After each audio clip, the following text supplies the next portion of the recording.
This is Cruise Radio. Now more than ever, you should consider trip insurance for any kind of trip you take, not just cruises. Get a free quote at tripinsurance.com.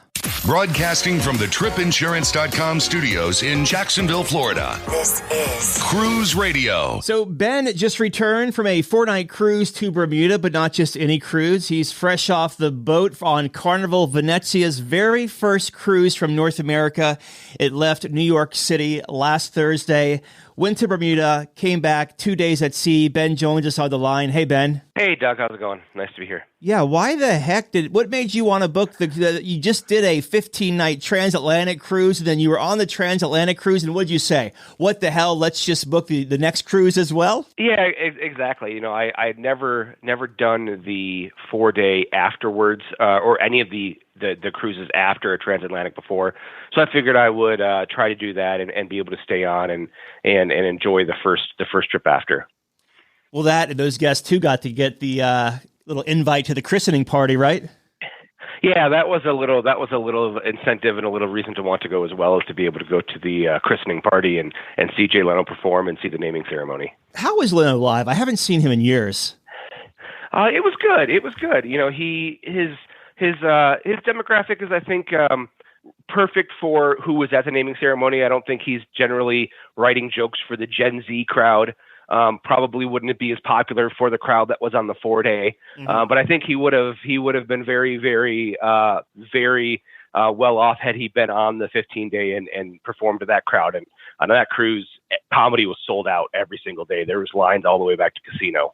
I don't know where you were sitting during the christening ceremony. We'll get to the ship in a second, but I didn't realize how approachable Leno is. He was just standing there doing selfies with everyone. Anyone could have walked up to him and said, hey, can I get a picture? He's like, yeah, sure. And did a little selfie with him. I was like, wow, this guy's pretty cool. Yeah. He'd done stuff with Carnival before, but, he wasn't somebody who was a, huge cruiser. I think he had mentioned in some interviews, he'd never been on a cruise, but, when he's there and he's doing an event, he seems very, very low key and just there to, support the team and whatever the team needs, including, hanging out, taking photos. So let's talk about your embarkation process. You stayed out by JFK because you weren't originally planning on taking this cruise. You had to make your way to the Manhattan Cruise Terminal, Pier 88. So logistically, how did you get to the terminal from JFK Airport, and how was the embarkation process? I just took a cab out from JFK Airport to the terminal. I could have taken the subway, which actually goes fairly close, but with all the bags, not something I wanted to do. Embarkation went pretty well. It was a fairly long line, but it was moving very quickly, so it wasn't too bad. And I didn't get there right away. By the time I got there, there was no wait to board the ship. As soon as you were checked in, you boarded. Are they doing the check-in times there, like 11 to 11:30? And then if so, what if you showed up early or late? They were supposed to. The signs did say they had signs out there for early and late. And I actually did arrive during my window, but when I got there, there was just one long line. So I think in theory, but that theory went out the door a little bit. Yeah, okay. So you make your way on Venezia. What were your first impressions? I know you just got off of it sailing 15 nights across, but regardless, what were they? I mean, the same energy, when you get on, especially a brand new ship like this, an inaugural, all the crew are out there with their signs. So that was the same. The atrium bar surely was packed. So the atrium bar was packed for right away. But, it just is amazing for me. Boarding a ship every time is just the same as the first time. There's just that rush of adrenaline as you're walking down the gangway to board the ship, and the same thing here. Now, I know the Vista class ships has that big LED dreamscape right in the center. And this is, I guess, a hybrid of a Vista class. They're calling it the Venice class because it has a couple of changes here and there, but there's no LED dreamscape, is there? No dreamscape. It does model the Piazza San Marco, I believe it's called, which is an actual plaza in Venice. And on the very center, there's a kind of a column, like a marble-looking column with the Lion of Venice on the very top in the center there. So that's what replaces the dreamscape. So you go to your stateroom. What kind of stateroom did you have, and what did you think of it? Also want to know, what is different on these staterooms? What kind of adjustments did they do? Because this was made for the Carnival, for the China market, rather. So were the rooms a little more elevated when this ship rolled out for China than it would have been, say, for North America at its time? I don't know if it was definitely elevated. I don't know if it was elevated because of the market it went to, or it was elevated just because it was Costa. I have not seen any other Costa ships to really have that comparison to know, like for example, the Smeralda, which we saw when we were in Barcelona. I don't know if it's as elevated being a non-Chinese market ship. So it definitely was elevated from Carnival. I don't know where that differentiation was. I had an ocean view cabin, and the ocean view was great. It was actually, because I had booked last minute, as we said, I had done a guarantee, just an upper lower guarantee, which means I could basically get any cabin left on the ship. And I ended up with an ocean view. So a pretty good gamble on that one. My cabin was actually on deck 3. If you know where guest services is, right behind guest services is a small door, and down there is a guest hallway with maybe about 15 ocean view cabins. And I think it's quickly became my favorite cabin on the ship due to the location. It's right there in deck 3. It was quiet. We didn't hear any of the noise from the atrium, but it was so accessible to get to your cabin, to get out to the ship, to the atrium, not having to worry about elevators for anything. So I really, really enjoyed the location of that cabin. But you're right under the theater at that point, right? You are, and it's on the sides, and I thought I might hear something. To be fair, I'm not in my cabin usually when the shows are going on, so I did not hear anything. They're usually done in the main theater by 10:30, 11 o'clock at night. So if you're an early sleeper, you might hear something. But by the time I was going to bed, I didn't hear any noise in the cabin. How were the staterooms different or laid out compared to like Carnival, Panorama, Vista, or Horizon? The biggest thing you're going to notice in the bathroom is the glass door. So the Excel class, if you've done Mardi Gras Celebration, you remember that was the big selling point for those ships, was to have a glass door in the shower. And there is a glass door. It is shaped differently. It's kind of shaped like it's that kind of curved shape like the old curtain was that you're used to in Panorama or Horizon. But instead of having just the cheap curtain, it is a nice big glass door that closes behind you. So that's the biggest difference there. In the stateroom, we did have USB-C, which I don't recall the Panorama even having. Interestingly, my Terraza cabin that I had on the Transatlantic did not have USB-C, so I don't know if they retrofitted that as part of this dry dock, and maybe they missed some cabins, or why certain cabins had it and don't. I'm not sure why. I couldn't get to the bottom of that. The decor is beautiful. It's all dark wood, and in that bathroom again, you're not going to have that green molded sink. It's a nice actual wooden, whatchamacallit, that you put a sink on. I can't think right now, but all the furniture is there. So none of it is kind of that cheap plastic that you're used to on some of the other ships. Beautiful mural, all Italian murals behind the bed. Interestingly, they did not pull out the Chinese power outlet that was in one of the power strips. So there's two US 120 volt power. There's a European 240 volt and a Chinese 240 volt. So if you have any power adapters that have a Chinese adapter, you can certainly use that as long as your equipment supports 240 volt. You don't want to fry it, but that gives you access to one more power outlet if you have an adapter for that one. Yeah, I thought the sink was interesting because normally, as you were saying, it actually has 4 legs, and normally the Carnival sinks are like a fiberglass mold, right? That blue color. Yeah, but these are actually like a legit sink, which I thought was cool, like a freestanding sink. I know, kind of a small thing, but something you're not used to seeing if you have cruised Carnival quite a bit.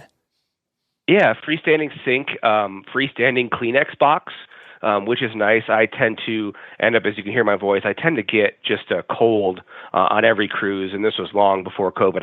On long cruises especially, I just get some head cold, and it's nice that I can actually pick up a box and bring it into the cabin if I want. So it was nice to have that as well. Well, let's talk about the dining on this cruise. We'll start at the top at the Lido Deck Marketplace. How was the buffet, and how was it laid out up there? The buffet was nice. It's laid out very similarly to any of the other Vista class. And if you look at the decor in there, it's actually very, very, very similar to what you'd see like on Vista, Horizon, or Panorama. Probably one of the places that I think had the least amount of changes between the ships.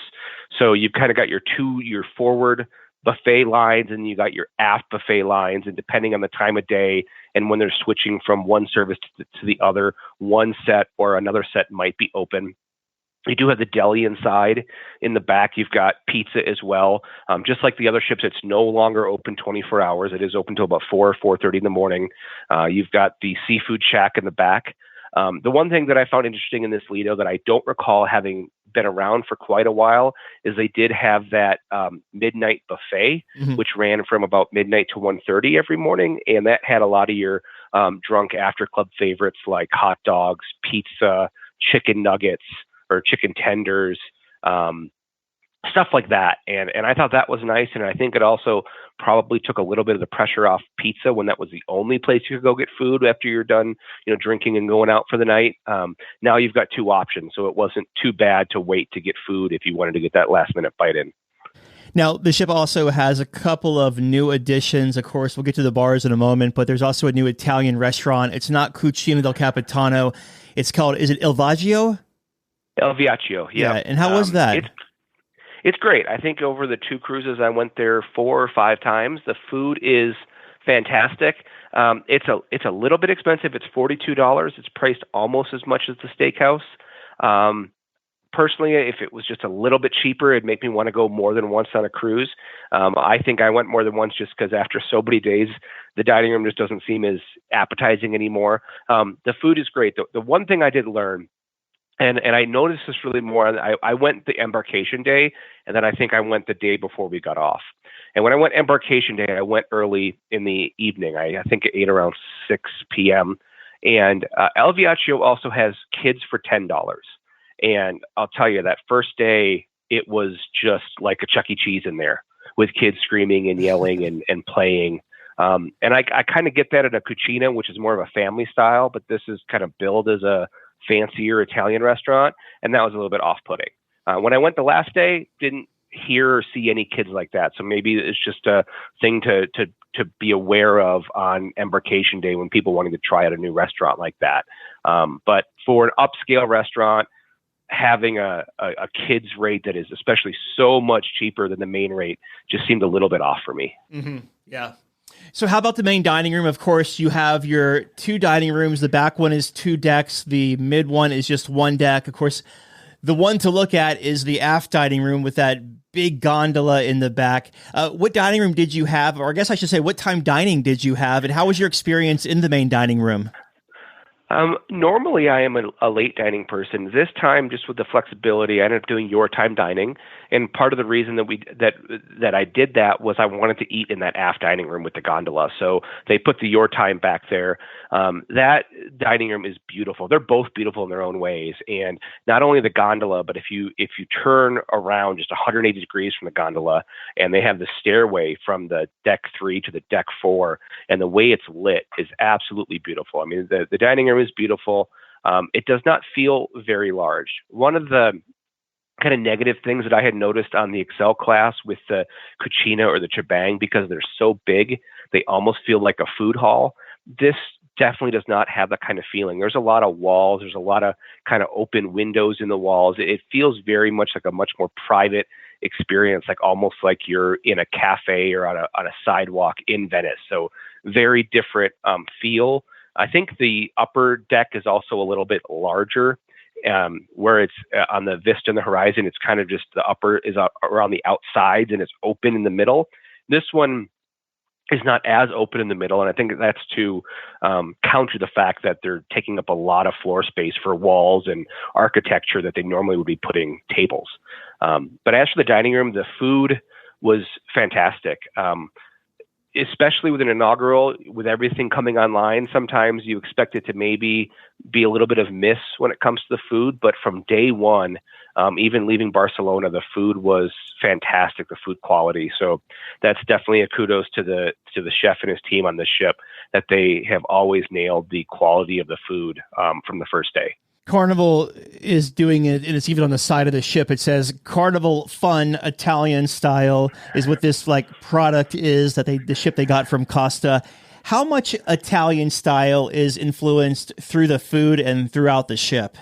Yeah, there's definitely, I mean, the architecture is very Italian. So that's the first thing you notice is the Italian architecture everywhere, from the Piazza San Marco when you first enter, through the gondola lounge on deck 5. You definitely feel like you are in Italy, and they've done a fantastic job with doing that. They do have Italian favorites on all of the menus every night. So that's kind of cool. So you do have a couple new things. A couple things I think are things that they had on the menu that were Italian. They just never labeled it. They now have kind of a little Italian flag next to them.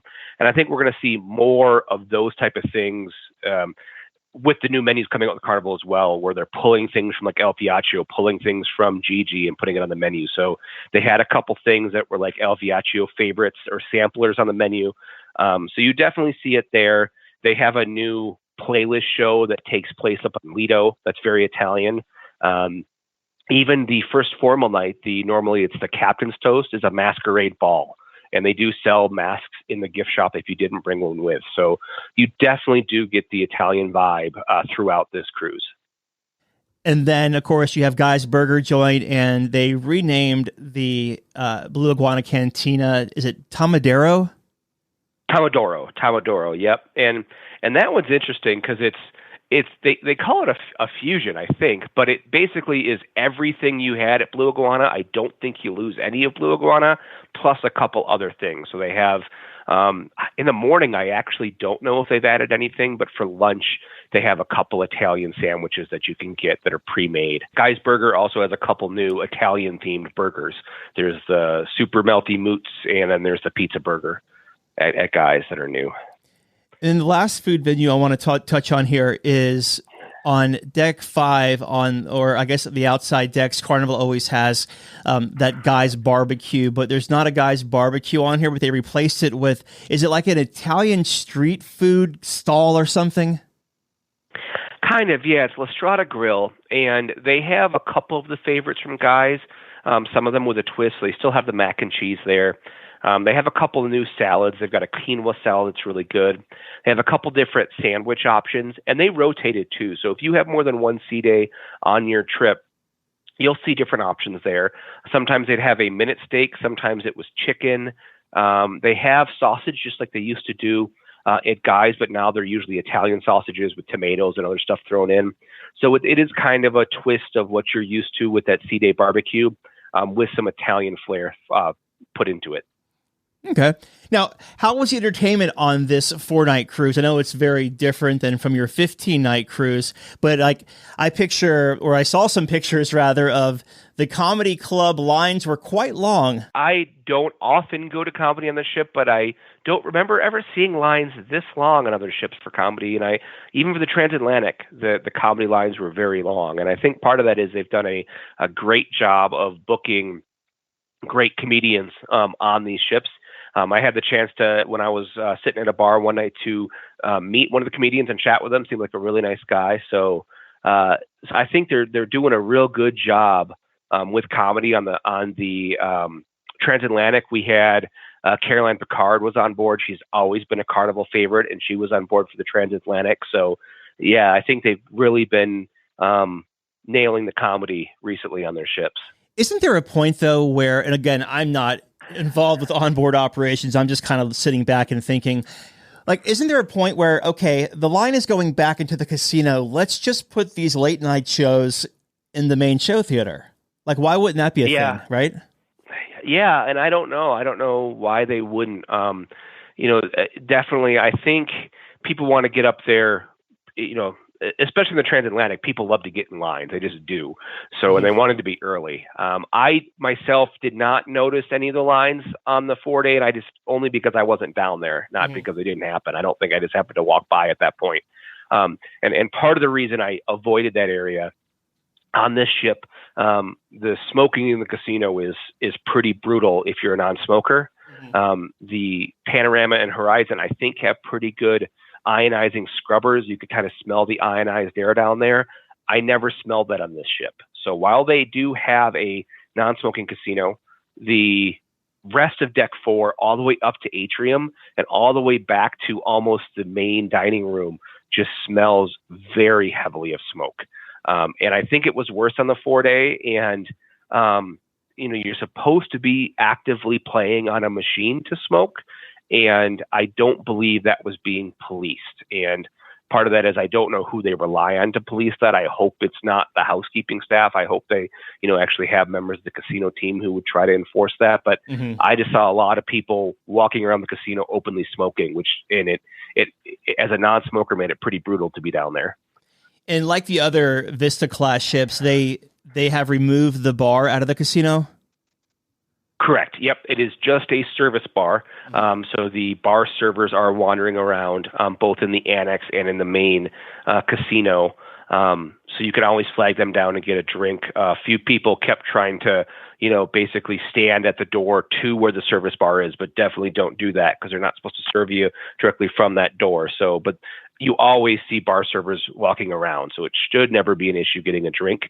The only challenge is late at night. If once everything closed between midnight and 1, I think one night Frizzante was actually open till after 1 because they were the last bar on the ship and everybody flocked there and they just couldn't close. But after all the main bars close, your only options are nightclub, which has a very poor bar because it's that thing on wheels that they bring in there, or the service bar to casino. So there's not a whole lot of late night places to drink on this ship or really any of the Vista class ships after midnight, 1 o'clock. Okay. Now, how about music around the ship outside of like the playlist production shows? Any bands or acoustic soloists?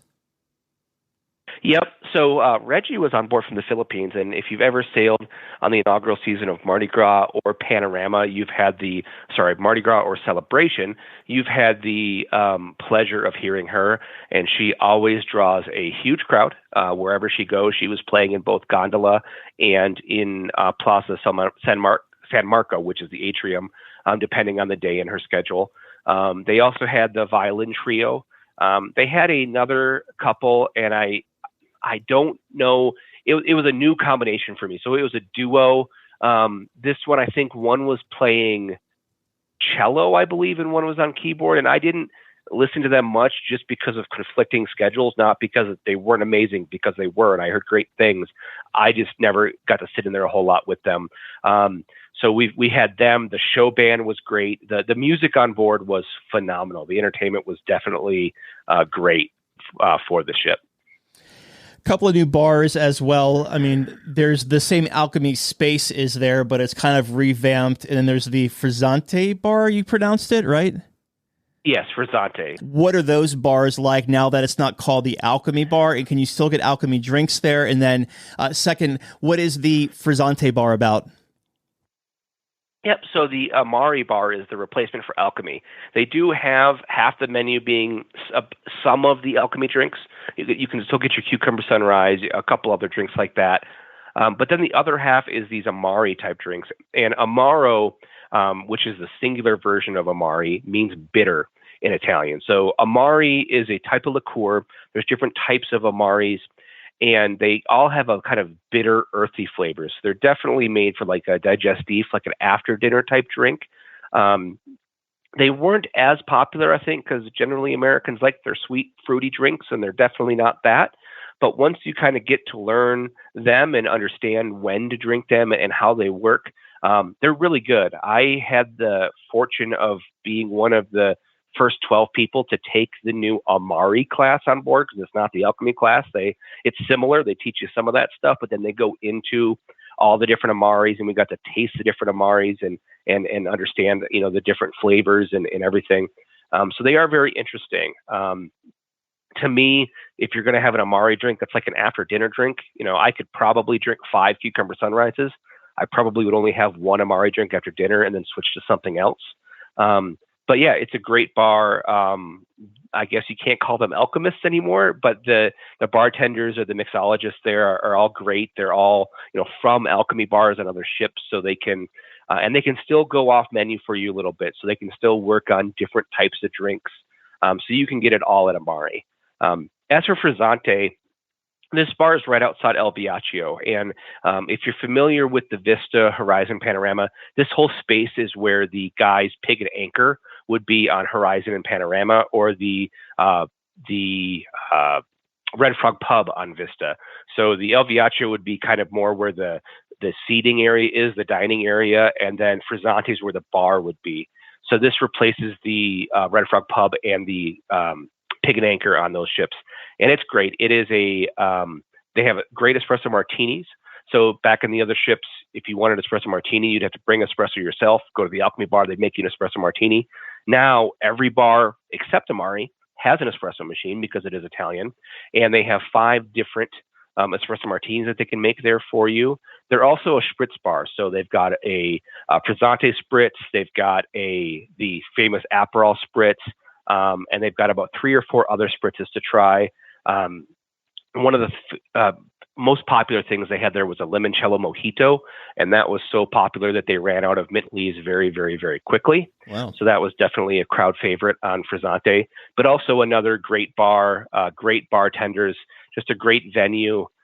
Generally, it's funny because this bar was very popular on the Transatlantic, much less popular on the 4-day, to the point of where the Atrium bar would have lines 3 deep on embarkation day and on the last day, and Frizzante would be almost dead because either people hadn't found it or they're just looking for shots, things like that, and they're not looking for a spritz or an espresso martini.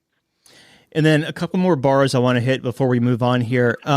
So on the back of the ship, it's normally the Havana bar on that Vista class, but it's something else now. And how has the Havana area changed from the previous 3 ships? Yep, that would be the Carnivale or Carnival. I think it's pronounced Carnivale bar and lounge back there. Similar to Havana, they also do espresso martinis like Frizzante, but their specialty is Bellinis. So they have about 5 or 6 different Bellinis that you can try. And it's usually a very early bar in the morning, so it's a perfect bar for the Bellini bar because it's open, I think, at usually 7 or 8 in the morning. It's really the first bar that opens up. So it is exclusive. The back area, just like Havana, is exclusive where you have to have the wristband. And on sea days, until about 10 a.m., I believe, to even get to the bar area, you have to have a wristband because they do have breakfast back there. That breakfast is the same kind of continental breakfast that you may find in Ocean Plaza or on this ship they call Gondola Lounge or other areas.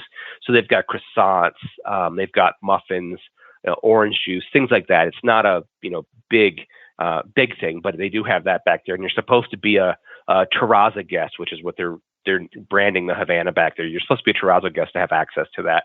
But it's just nice to have to be able to come down there, find that food, and not have to wait in lines and be able to get breakfast. So the big difference with Terraza outside Havana is it does not have a pool. It has a lot more seating where the pool would be, but it does not have a pool like the Havana area did. And also, I'm kind of all over the map here, but on the Terraza area, you were telling me that on the sailing you got like a special, was like a sea day brunch, but it wasn't in the main dining room? Correct.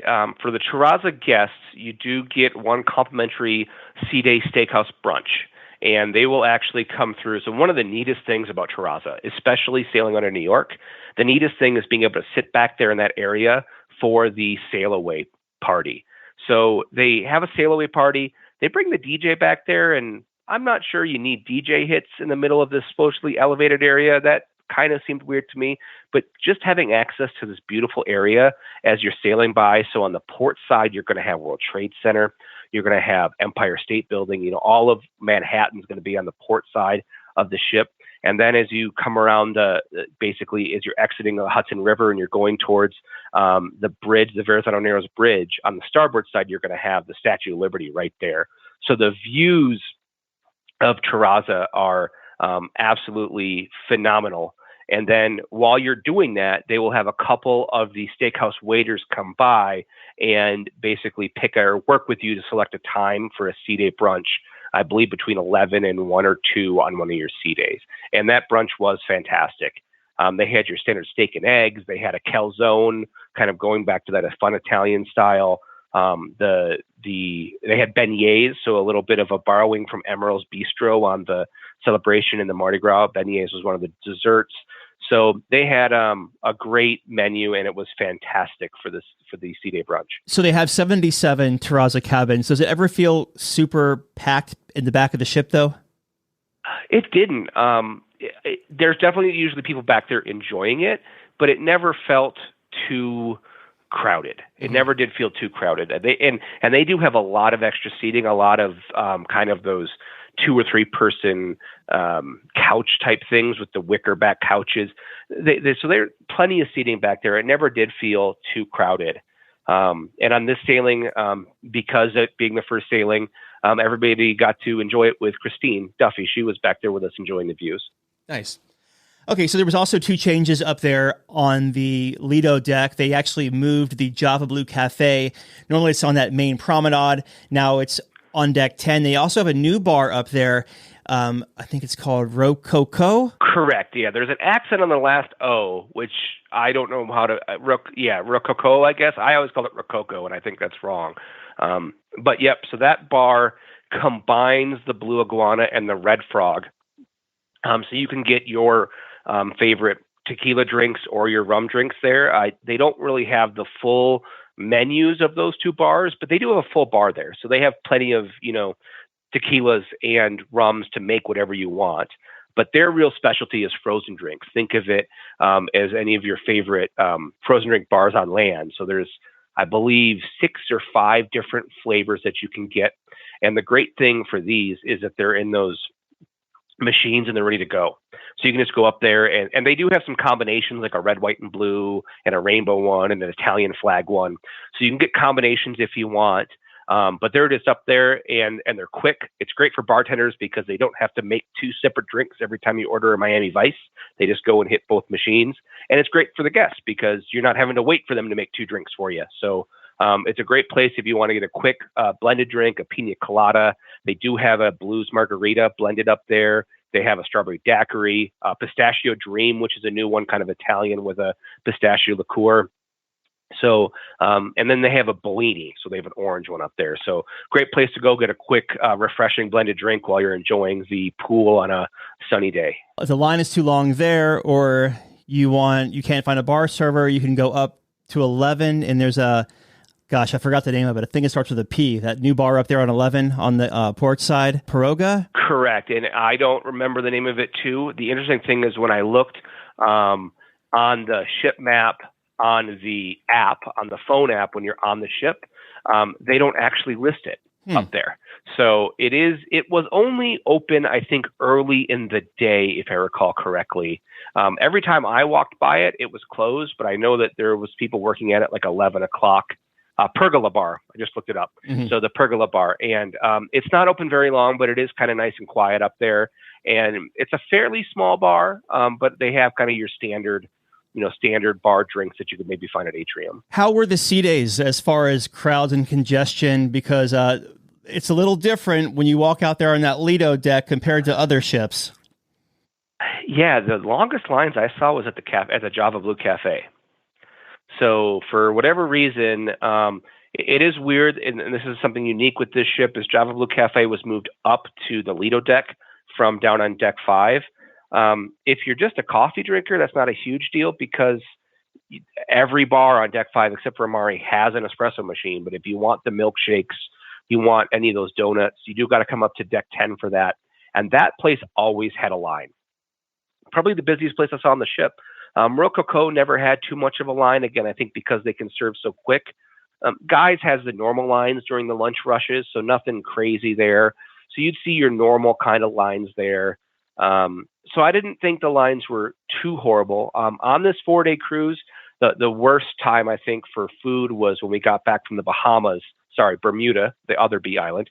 When we got back from Bermuda, we had a really rainy day, and I think people kind of got back early, and everybody was hungry, and you could not find any place with food without a crazy line at it. But besides that, nothing worse than what you would see at any other ship. Now, with the pool deck, though, how would you gauge that? Because on this ship, only deck 10 is basically wide open to direct sunlight. Otherwise, you have to go to the back of the ship. So what were the sea days like by the pool is what I'm trying to say. I didn't spend a whole lot of time up there, to be honest, but from what I saw, it wasn't too bad. They're getting a lot better at policing the chairs, I think, and not letting people just book them all day. You do have the Serenity if you're an adult to go to. And I believe on the top of deck 12, there is some seating up there as well around the waterworks. So it wasn't horrible. But what was nice about the Lido deck, and we encountered this when we were in Bermuda, it was raining really bad, and all of us got soaked coming back to the ship, and they were very good and very quick at closing that top. So that is unique to this ship to her Carnival counterparts, is that she has a closing roof, much like Splendor did, which was also at one point supposed to be a Costa ship. So they're very good and very responsive on closing that Lido roof, which allows you to continue to enjoy the pool and enjoy the areas during, not so sunny weather, which is great for a ship sailing out of New York, especially when she goes up to Canada, right? So that is the one real benefit to having this ship sail New York. How about, did you spend any time in this spa? I did on the Transatlantic. It is a unique spa, and it's unique because for a few things. It is only a one-deck spa. If you're used to the Panorama or the Horizon, they have a two-deck spa. Because of that, the salon is actually on Deck 5 right in the Lido, which is unique, but it fit in real well. I mean, what they did with the salon, it looks really, really, really nice. Talking to some of the people on the ship, they even had to remove a couple cabins to add some more treatment rooms. That's how small this spa was. If you are a fitness person, this one does not have the normal studio. They don't have any of the spin bikes that any other Carnival ship has outside of this one, and then the Firenze when she comes out. So that's a little bit unique. The locker rooms are very unique, very Italian, I guess you would say, in that each of I'm assuming the women's one has the same thing, that there is like a one-person soaking tub in the middle of the locker room, which is weird when your ship has 4,000 people and one person gets to use the soaking tub. But besides that, it was a very nice spa, just configured kind of different than what you're used to. So there's no thermal spa or thermal suite. So there's no like relaxing loungers or anything like that, but there are like the sauna, the steam room, and that one person soaking tub. Yes, that's correct. Yep. Okay. No, and yeah, you're right. No thermal suites on this ship, which that you have to think was because of the market it was designed for, because generally I think Italians and Costa love very big spas. The Carnival Splendor spa is, I think most people regard as to be the best in the fleet, and that owes to the fact that she was going to be a Costa ship at design. So that surprised me when I stepped on board, and I was thinking, oh, this is going to be a Costa ship, an Italian ship. I thought she would have had a very, very grandiose spa, and it very much did not.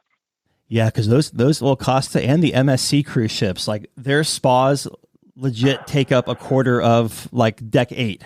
It's pretty wild how big the spas are.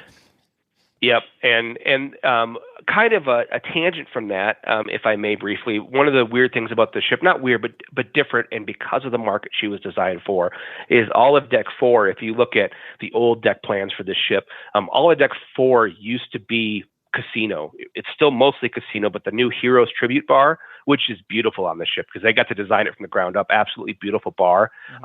Christine Duffy had mentioned that was a mahjong room. So that was part of the casino, and I believe even the Limelight Lounge in the back was part of the casino. So this ship definitely was, built for a different market.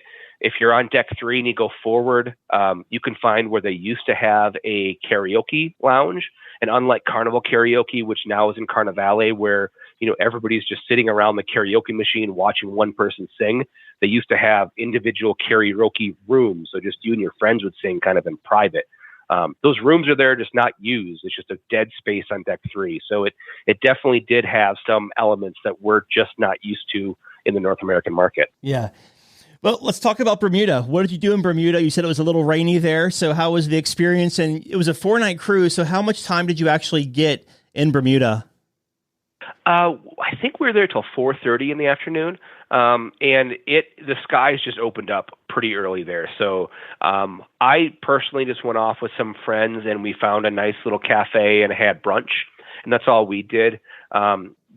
It looked ominous from the whole day. I feel bad for folks who this was their only trip and they're just doing the 4-day and this is their only port, because it wasn't the best weather, but what can you do? It's the weather, right? It is unfortunate, but Bermuda is a beautiful, beautiful island.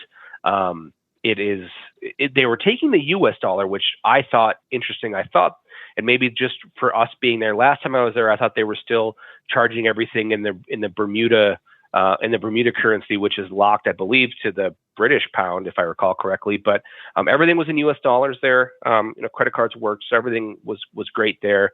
But the weather wasn't the best.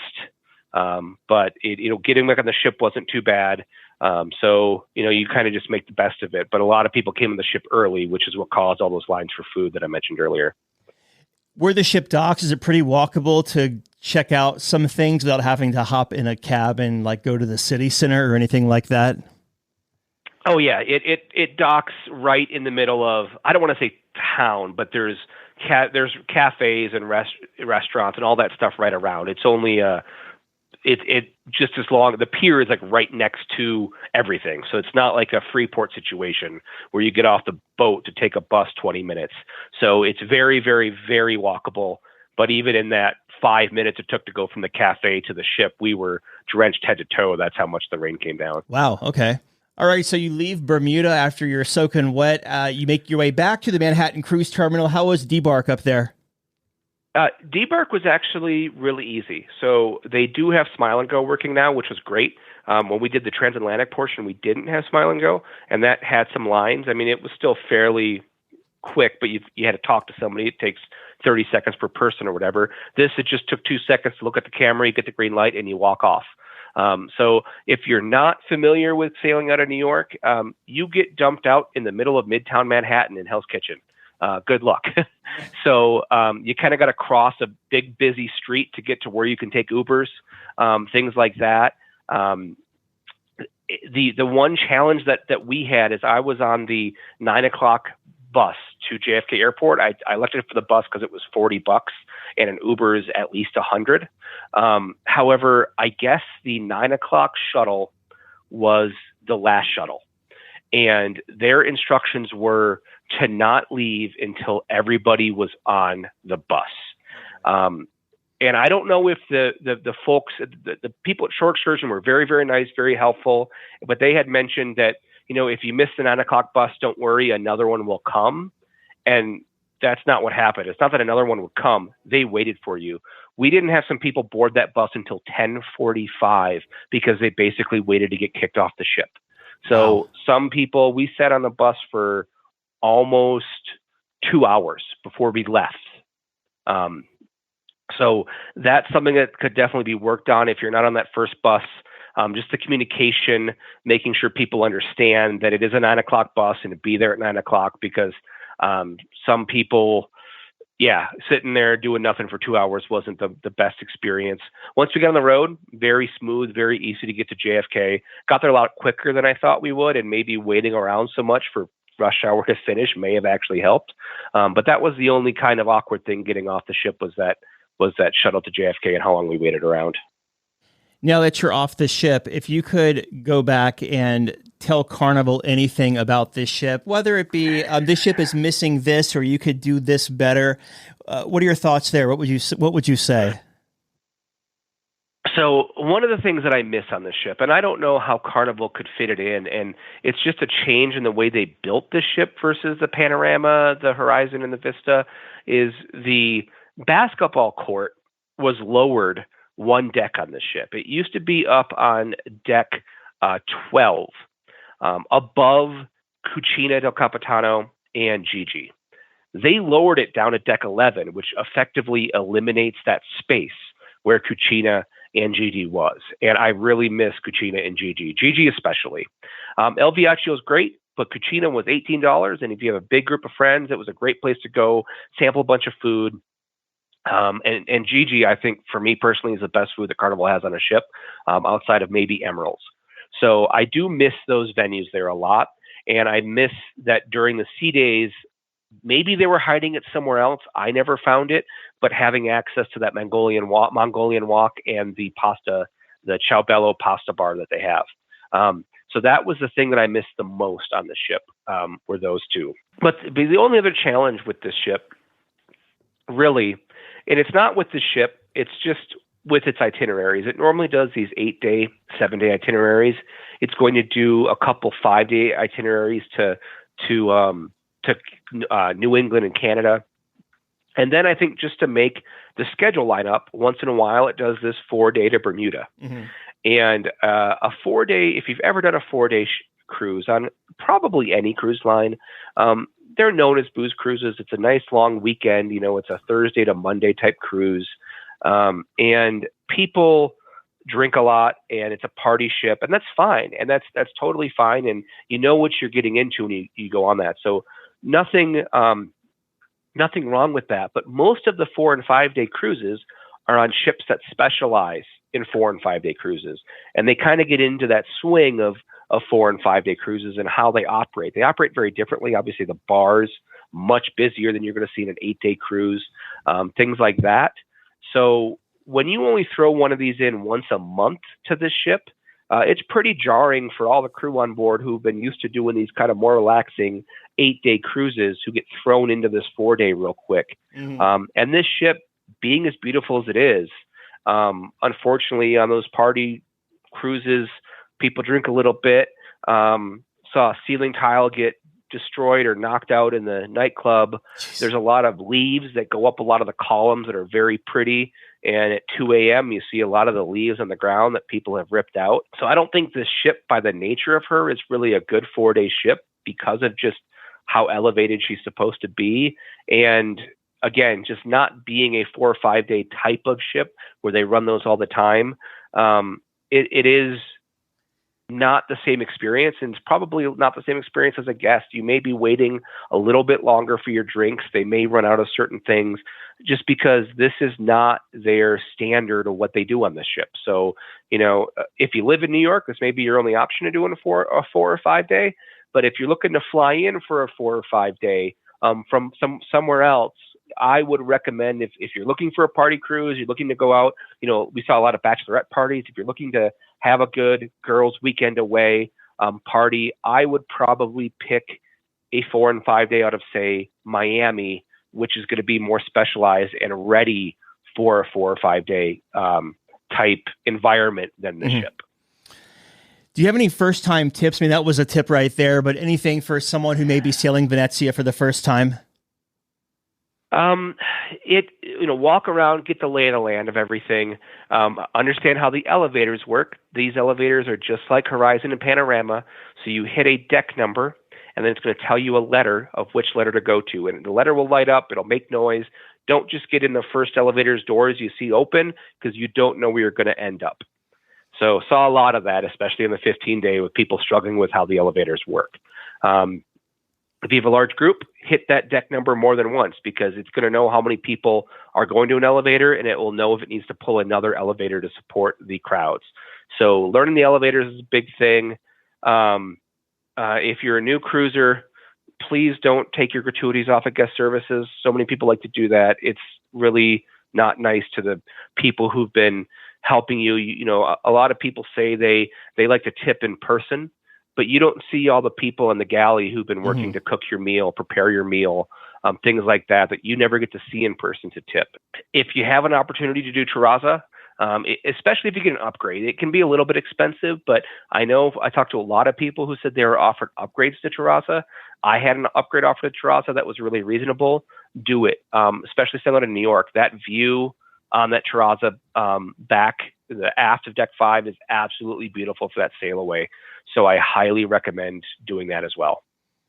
And for gosh sakes, when you get on board, just do the safety drill, the first thing. I was watching your ship sail, and I just kept hearing on the loudspeaker, it was like getting closer and closer and closer to sail away.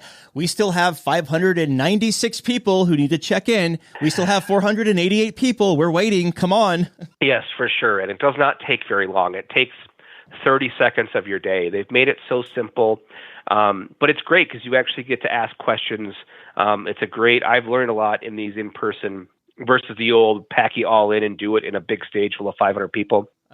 And you'd asked me about my cabin before, and what I loved about my cabin on deck 3, since I was right next to guest services and you board right there on deck 3, it took me, our cabins were ready when we got on board, and because I boarded a little bit late, I was able to go in, drop my stuff off, go immediately to my embarkation station and the muster station and do that. And getting off the ship, because I was right on deck 3, normally it's a fight to take those elevators because everybody's got all their suitcases to get off the ship. I was able to walk right out of my cabin on deck 3 and walk right off the ship in 10 seconds. So nice. If you have options to get those ocean views on deck 3, I truly think they've become my favorite cabin on the ship. Looking back, what was the biggest highlight of this cruise since you spent 19 or 20 days on her? for me, and everybody's different, it was coming home to seeing a bunch of friends. So I like to do a lot of these inaugural cruises, and they take a lot of the same crew from one inaugural to another inaugural. So getting to see so many people that I've sailed with for so many days. And I think for me, that's what makes Carnival special, is the family environment when it comes, working with the bartenders and the housekeeping staff and the staff in the dining rooms, and they remember who you are as long as you've made sure to become memorable in a good way. So being able to just see old friends who I cruised with, either crew or guest, that was really, I think, the highlight for me. And they did a really good job. The entertainment on the ship, fantastic. And they were doing some cool things, even on the 4-day. They have a concert, what do they call? Orchestral pianist on board. And he's great. But this ship doesn't have the steakhouse next to the piano bar like you're used to in Horizon and Panorama, where they open that door up and have the live piano while you're in the steakhouse. So initially I thought it was kind of weird that they would put him on this ship, but he would do a set early in the piano bar. And they also had him doing a lot of just random, he would play as an accompaniment to the violins. He would play as an accompaniment to the solo guitarist, to Reggie. And that was really cool to see kind of musicians work together and just, not play their normal set list, but actually get to practice their craft. So the entertainment on this ship has been just fantastic, hands down, probably some of the best I've seen on ships. Well, in closing here, Ben, your final thoughts of her. Oh, she's beautiful, and I hope she will remain beautiful, but that will kind of, we'll have to see. But it is an absolutely gorgeous ship, and I think if you were lucky enough to sail on her, that first steps into the Piazza San Marco will take your breath away when you see just absolutely how gorgeous this atrium is. All right, very good. So I saw you walking around the ship with your camera. I know you've uploaded it somewhere. Yeah, I've got some video of both the Terrazza aft balcony stateroom that I stayed in for the transatlantic, and a video focusing on the Frizzante bar that I've got uploaded on my YouTube channel, which is youtube.com/GustafsonTravel. And that's where I've got all of that uploaded. Very good. We'll also link to that in the show notes at cruiseradio.net. Ben, it was good seeing you, my friend. Thank you so much for this detailed review. Thanks. Appreciate it. It's good to see you again, Doug. Do you have a story or a tip to report? Let us know. Email tips@cruiseradio.net. A big question we get at Cruise Radio is, how do I know if I need trip insurance? Simple answer. If you're getting on a plane, taking a road trip, or getting on a cruise ship, you need to have travel insurance. Hey, it's Doug Parker from my friends at tripinsurance.com. Not only does tripinsurance.com protect your vacation investment, but it also gives you peace of mind in case anything were to go wrong on your trip. How do they do it? They offer 3 different types of trip insurance policies. Good, better, and best. One policy for every vacation budget. But it doesn't just stop there. They're up to 40% lower when you shop around on other comparison sites. Plus, tripinsurance.com offers 24-hour customer support before, during, and after your trip, online claims assistance, and travel alerts to let you know what's going on at your destination. But find out for yourself. Check out tripinsurance.com. All right, Dougie, let's see what we got for you, buddy. Cruise Radio is produced at the tripinsurance.com studios in Jacksonville, Florida. Get cruise news, ship reviews, and money-saving tips every Thursday on Cruise Radio. If you've enjoyed this episode, please subscribe to the show. If you want to help spread the word, give Cruise Radio a 5-star review. Find Cruise Radio where you listen to your favorite podcast or online at cruiseradio.net. I'm your announcer,